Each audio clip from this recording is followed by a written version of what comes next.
If we want to change our lives, we're often told that we need to think big, make drastic changes, or perhaps even move across continents. But what if we could achieve major transformations just through small tweaks to our daily routines? We all tend to overestimate the importance of single actions and underestimate the power of making small improvements repetitively over a longer period of time. Real change comes from the compound effects of hundreds of small decisions or small habits that, over time, accumulate to produce remarkable results, changing our lifestyles, behaviors, and identities. Hey friends, and today we're talking about Atomic Habits by James Clear, which is all about the power and process of building good habits and breaking bad ones. Through examples from sports, business, and education, along with evidence from psychology and neuroscience, the book explains the science and practical implications of how tiny habits and minuscule changes can grow into life-altering outcomes and help us lead healthier, happier, and more productive lives. So there's basically 4 key insights from this book that we're going to talk about in turn. Firstly, we'll talk about the power of 1% changes over time. Secondly, why we should screw goals and focus on systems instead. Thirdly, why it's all about identities rather than outcomes. And finally, we'll look at what our boy James calls the 4 fundamental laws of behavior change.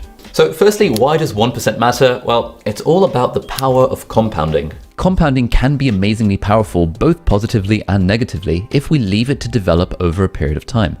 If we can get 1% better each day for a year, we'll end up 37 times better by the time we're done.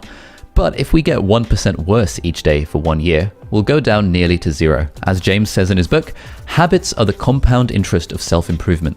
Habits don't seem to make much difference on a given day, but the impact over months or years can be absolutely enormous. We don't often think about these small changes just because it takes so long to see the result. Like, this is something that I really struggle with. And I think this probably applies to everyone. Like, we're so attuned in modern society to try and seek instant gratification that it's actually really hard to focus on things that have long-term benefits. Equally, the slow rate of transformation also means that it's really easy to let bad habits creep in, like eating badly and not exercising. And when we repeat these 1% errors day after day, they'll accumulate into larger problems. As James says in the book, time magnifies the margin between success and failure. It will multiply whatever you feed it. Good habits make time your ally, bad habits make time your enemy. One of the other key points from our boy James's analysis of habits is what he calls the plateau of latent potential, which sounds all very fancy. Habits often don't seem to make a difference until we cross a critical threshold. We expect progress to be linear, but the key aspect of any compounding process is that the outcomes are delayed. This leads to an initial valley of disappointment, where we don't feel like we're making progress, as the results don't follow the linear trajectory that we expect. And so we just give up, because we're not getting the results we wanted. But as we can see from the graph, it does take time to build a habit to allow the compound interest of self-improvement to kind of take hold and give us amazing results over time. Key point number 2 from the book is to screw goals and focus on systems instead. James identifies 4 main problems with goal setting. Firstly, winners and losers have the same goals. Every Olympian wants the gold medal, every candidate wants the job, and so it can't be the goal that actually differentiates people. Secondly, achieving a goal is only a momentary change. Sure, I might be able to pluck up the activation energy to kind of bring myself to clean my room, but if I continue my waste man habits and systems that led to the room getting messy in the first place, I'm just going to be left with a messy room again in a few days' time. In the same way, when we achieve a goal, we only change our life for the moment. We get these temporary results. Instead, what we really need to change is the systems that caused those results in the first place. Thirdly, James argues that goals restrict our happiness. There's an implicit assumption behind any goal, and that's once I reach my goal, then I'll be happy. And so we end up continuously putting off happiness until the next milestone. Finally, goals are at odds with long-term progress. There's another really nice quote here. The purpose of setting goals is to win the game. The purpose of building systems is to continue playing the game. Like for me, with this YouTube channel, I deliberately don't have any goals for it because, like, what's the point? I mean, I might say to myself, oh, it would be, my goal is to hit 1 million subscribers by next year or whatever. But like, I'm not trying to win YouTube by hitting a certain subscriber count. I just love the process of making these videos, and it's fun and it's great and it makes money and it's sustainable, and it's just like, I want to continue playing the game. I don't want to try to win the game. It's this idea between the system and the goal. And, like say you're playing a sport. In every sport, the goal is to have the best score on the scoreboard at the end of the game. But it would be ridiculous to spend all game looking at the scoreboard because it wouldn't help you in any way. So in fact, if you just ignored the score the entire time and just focused on a better process or playing it a better way or a better scheme or strategy, then you probably would end up with the best score. I think Bill Walsh, he was the Super Bowl winning head coach for the San Francisco 49ers. He had this quote, it was like, the score takes care of itself. And that I think that probably applies to a lot of tracking and measurement. So now that we've seen why systems are so important, key point number 3 is another quote from the book, and that is, identity change is the North Star of habit change. We've got outcomes on the outside, concerned with changing the results, and then processes related to our habits and systems, and finally our identity, which is related to our beliefs. Most of us work from outcome to identity rather than identity to outcome. But as our boy James says, the ultimate form of intrinsic motivation is when a habit becomes part of our identity. When we solve problems in terms of outcomes and results, we only solve them temporarily. But to solve problems in the longer term, at the systems level, we need to change our identity. This point really resonated with me when I first read the book. Like, I've been struggling personally with A, eating healthily, and B, going to the gym for the last several years. And before, I used to have an outcomes-based way of looking at it. So I used to think, I want to get rid of my belly fat. Therefore, I'm going to follow Tim Ferriss's slow-carb diet. Therefore, I'll be a healthy person. But since reading the book, I now have more of an identity-based approach to looking at this. So I think, I try to think in my head, I am a healthy person. Therefore, as a healthy person, I will eat wholesome food and exercise regularly. And then one day, maybe I'll look like Zac Efron. We'll see how that goes. And finally, point number 4, at this point, we're thinking, okay, cool, I'm sold on the idea of building useful habits. I'm sold on the idea that it's all about tiny improvements over a very long time, and that it's all about systems rather than goals. But how do we actually build those habits in the first place? How do we overcome the difficulty? Well, I'm glad you asked, because we can actually split up the process of building habits into 4 stages: cue, craving, response, and reward. The cue triggers the brain to initiate an action. The craving provides the motivational force. The response is the action or habit that we perform, and the reward is the end goal.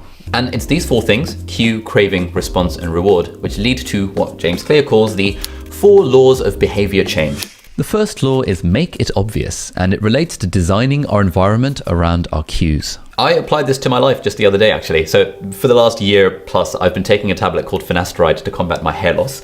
And in fact, people have been commenting in the videos that, your hair looks thicker. So thank you. But recently I realized I was vitamin D deficient as well, because I spent just way too much time in front of a computer and don't ever leave the house. And so I got these vitamin D tablets, but I kept on forgetting to take them. And I realized the reason I kept forgetting to take them is because they were on the other side of the kitchen to my finasteride that I take every day as a habit. And so all I did was I moved the vitamin D tablets over to the other side of the kitchen, and now I see them in front of my finasteride, and therefore I take both tablets every night. So just a little change that has now built that habit almost immediately. Kind of the principle of environment design in general, which is you want to put fewer steps between you and the good behaviors and more steps between you and the bad ones. And imagine the cumulative impact of living in an environment that exposes you to the cues of your positive habits and reduces the cues of your negative habits. It's kind of like you're just gently being nudged in the right direction each day. The second law is make it attractive, which relates to the craving aspect of the habit loop and tries to take advantage of what we know about dopamine. As humans, we're all motivated by the anticipation of reward,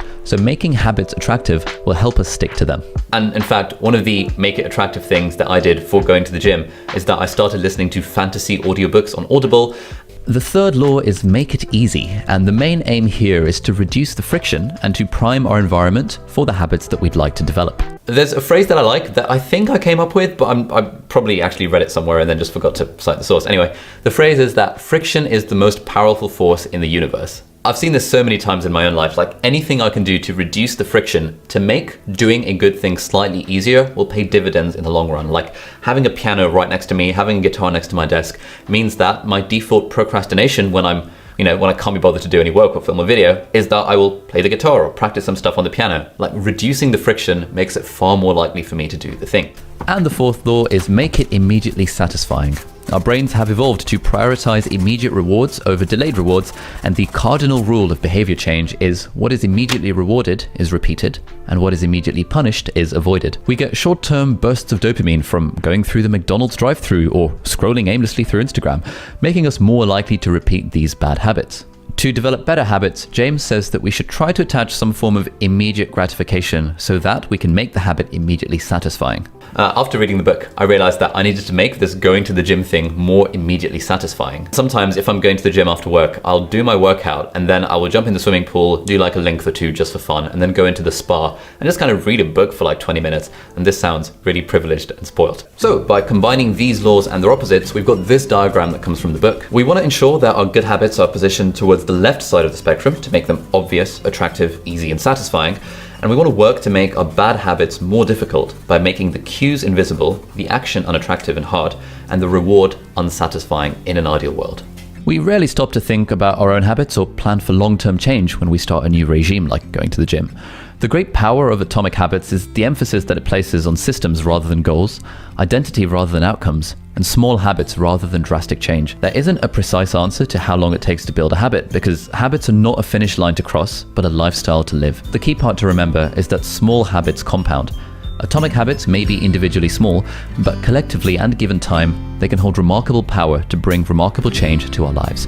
Thank you so much for watching.